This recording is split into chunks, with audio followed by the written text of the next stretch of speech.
Yan. So yun guys, PC mo gawa mo. Yan, pampitong bendo ni Pres Manuel Peritio ng Bars. Okay, sa kanya po yung balisan po yung bendo niya na pinapagawa sa akin.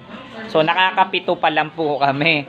So yun, so sa mga bumibili ng piso wifi, guide lang po no. Number 1, wag po kayo sa price tumingin. As long na malapit po sa lugar ninyo yung technician, panalo na kayo doon. At susuportahan kayo. Siyempre check nyo kung legit. Kasi kagaya ni Pres, online lang bumili.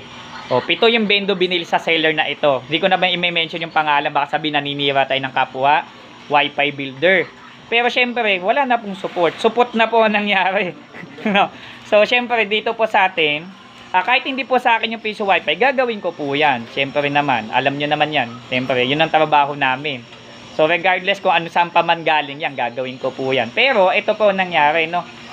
Minsan kasi nagtatanong, ba't ang mahal ng PC, ng bendo mo sa PC mo gawa mo? May sa online, sa ganito, standard price na, ganito. Ba't sa'yo may presyo? Kasi nga po, may after sale support ako.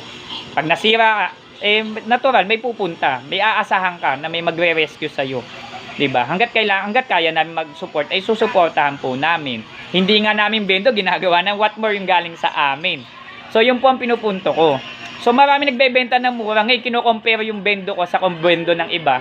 Sa akin kahit hindi po kayo sa akin bumili, as long na mura, tapos kaya kayo suportahan, pupuntahan, okay po tayo doon. So kahit hindi po sa akin kayo bumili, okay po 'yun.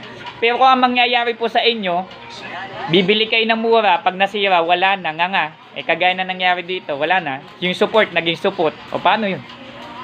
'Di ba? So yan, eto, tinetesting na naman ni Bossing. Pero hindi siya yung may-ari, si Sir Manuel Perry. Wala siya dito.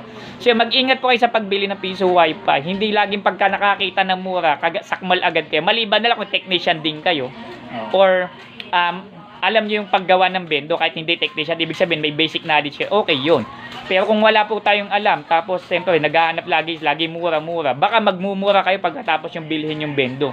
Magmurahan na lang kayo maghapon and then hahanap kayo ng technician na gagawa nito. So yun po no, maraming salamat po. PC mo gawa mo, don't forget to subscribe.